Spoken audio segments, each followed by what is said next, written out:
ਦਾ ਨਾਲ ਜਿਹੜੇ ਉਹ ਵੀ ਨੇ ਰਹਿਣਾ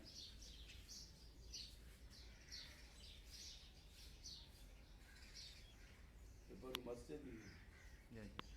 ਰਾਉਂ ਇੱਕ ਜਿਹੜਾ ਗੁਰੂ ਦੀ ਜਗ੍ਹਾ ਤੇ ਹਾਂਜੀ